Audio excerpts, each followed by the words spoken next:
Tenga listo el tinto que ya vienen los huevos revueltos y con una receta bien difícil, la del presidente Gustavo Petro para recomponer sus relaciones con Estados Unidos en medio de la guerra en Gaza. Desde la redacción de La Silla Vacía, soy Tatiana Duque. Es jueves 19 de octubre. La guerra en la Franja de Gaza ha dejado miles de víctimas civiles, todas inocentes, en tan solo unos pocos días.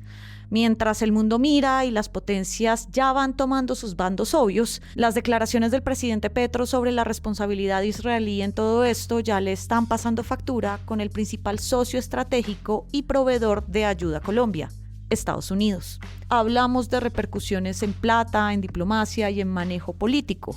No por nada, ayer el presidente se reunió varias horas con su canciller y su embajador en Estados Unidos. Hoy hablamos de las consecuencias reales de la postura del presidente y de qué esperar en los próximos meses con la relación con los gringos. Daniel Pacheco fue corresponsal en Washington y hoy es el editor general de La Silla Vacía. Gracias por pasar por acá. Un gusto volver por aquí, Tatiana. Primero, Pacheco, quisiera que nos pusieras en contexto sobre por qué para Estados Unidos es tan importante lo que está pasando con Israel y la Franja de Gaza. Estados Unidos tiene un compromiso con Israel que empieza al final de la Segunda Guerra Mundial, cuando derrotaron a los nazis y acabaron con el Holocausto judío, y después con la creación de las Naciones Unidas, que dio pie a la creación posterior de lo que hoy es el Estado de Israel. Esa es como historia antigua. Historia actual, pues el secretario de Estado de Estados Unidos, Anthony Blinken, es judío. Los judíos son un grupo de interés organizado, poderoso y acaudalado de Estados Unidos, grandes donantes a campañas de los dos partidos, y además Jerusalén, que queda en Israel, es un lugar santo importante para la comunidad evangélica de Estados Unidos, que también vota mucho y está bajo la tutela del Estado de Israel. Hay pocos consensos en Estados Unidos, consensos bipartidistas en Estados Unidos en política exterior. El más sólido de ellos, sin ninguna duda, es el del apoyo al Estado de Israel y el pueblo judío, mucho más allá que el bipartidismo hoy en día un poco frágil con la relación con Colombia. Y que eso termina siendo relevante para la conversación que estamos teniendo. ¿Qué consecuencias reales vamos a ver de estas visiones tan diferentes que tiene el presidente Gustavo Petro con el establecimiento gringo sobre la situación y la cuestión palestina? Petro y sus comentarios, la lluvia de comentarios que ha tenido, en los cuales ha equiparado a Gaza con el campo de concentración de Auschwitz, al ejército israelí con los nazis, ha sido interpretado de manera casi que inequívoca en Estados Unidos como antisemita. Sí. Esto viene no solamente de la oposición a Biden del Partido Republicano, sino incluso de la misma embajadora contra el antisemitismo que tiene Estados Unidos, que condenó las afirmaciones de Petro y le pidió retractarse, ¿no? Esto tocó fibras muy profundas en los dos partidos, y en el Congreso está teniendo un impacto muy importante, sobre todo de cara a la conversación sobre la ayuda financiera que da Estados Unidos a Colombia. En noviembre, en Estados Unidos están enredados en el Congreso porque se les cayó el Speaker of the House, el líder de los republicanos en la Cámara Baja, que es donde ahorita tienen una mayoría, pero todos los cálculos de las conversaciones que tuve ayer con las personas para la historia que está en La Silla Vacía apuntan a que en noviembre se tiene que solucionar la apropiación final de recursos de cooperación para Colombia. Estamos hablando de cerca de $500 millones, 4 billones de pesos. A nadie le caen mal, sobre todo que son recursos que se pueden invertir directamente.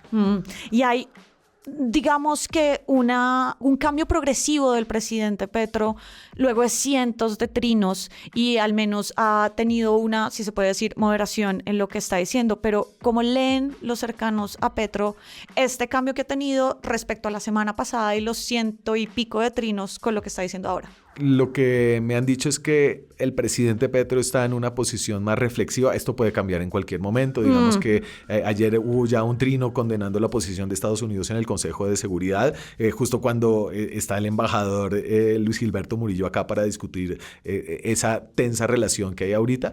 Pero evidentemente Petro ha ejercido una mayor moderación, sobre todo a la luz de la explosión que hubo en este hospital de Gaza, donde murieron cerca de 500 personas, en donde no está claro quién fue, pero pues al menos ahí Petro ha guardado un silencio moderado, diciendo nada más que esto fue una violación al derecho internacional sin apuntar dedos. Y ahí creo que el presidente primero hizo un llamado a que hubiera una voz latinoamericana de apoyo al pueblo palestino conjunto, esperando que sus aliados progresistas en la región, digamos que se unieran a esta posición que él estaba teniendo, y recibió silencio. Y esto lo deja obviamente aislado frente a Estados Unidos, pero también aislado frente a sus homólogos latinoamericanos y en una especie de callejón, no vamos a decir que sin salida, pero en el cual las salidas son tan estrechas que de cualquier forma va a salir raspado. El siguiente escenario en el que se prevé que el presidente Petro se vea con su homólogo Joe Biden va a ser en Washington a inicios de noviembre. Un apretón de manos, una fotico juntos, ¿habrá algo que muestre que pues, a Biden no le cayó tan mal lo que sucedió? Y si va a Washington, que es la reunión de la APEP, que es como una alianza de cooperación económica que lanzó Biden en la Cumbre de las Américas del 2022, es como su visión de el nearshoring, lo que llaman el nearshoring los gringos, que es acercar los polos de producción a la región de las Américas, ahora que tiene como esta relación tan tensa con China y que el mundo se está dividiendo nuevamente en polos antagónicos. Sería en noviembre. El presidente está invitado. Sin embargo, él esperaba ir a condición de tener una reunión bilateral con el presidente Joe Biden. Wow. Esto es antes del tema de Gaza y esto lo dice una fuente diplomática del gobierno. Otra confirma que esa reunión se estaba buscando. Hoy en día, y como están las cosas, todo el mundo da por descontado que Biden no puede verse con Petro en una bilateral y que en cambio esta es una oportunidad para que este nuevo tono reflexivo y menos radical del presidente Petro se ponga en acción en Washington, donde hay muchos daños por reparar. Que tienen que ser reparados obviamente por los alfiles diplomáticos del presidente, su canciller Leiva, su embajador Murillo. ¿Cómo lees que quedan ellos ante esta situación?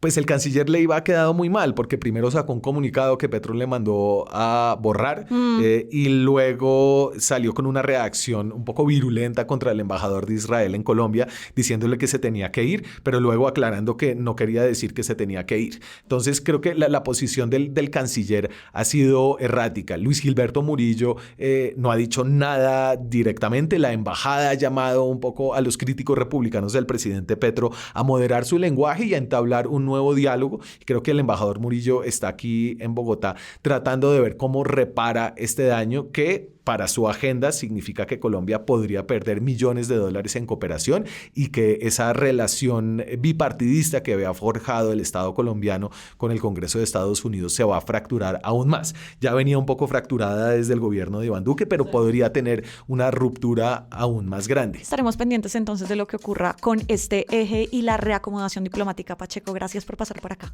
A usted. Y arranca el día con estas movidas. En los últimos meses ha habido 204 ataques de grupos criminales a aspirantes regionales. El reporte lo hace la Defensoría del Pueblo.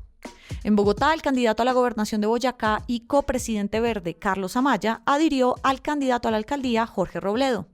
Y en Polo Nuevo Atlántico, el principal opcionado para ganar la alcaldía está condenado en segunda instancia por corrupción. Se mantiene la candidatura por una apelación.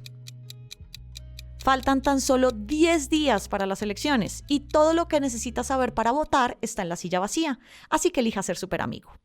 Y por acá, cada mañana reciba calientito su desayuno político favorito. Con la producción de Sergio García y de Fernando Cruz, yo soy Tatiana Duque. Nos escuchamos mañana.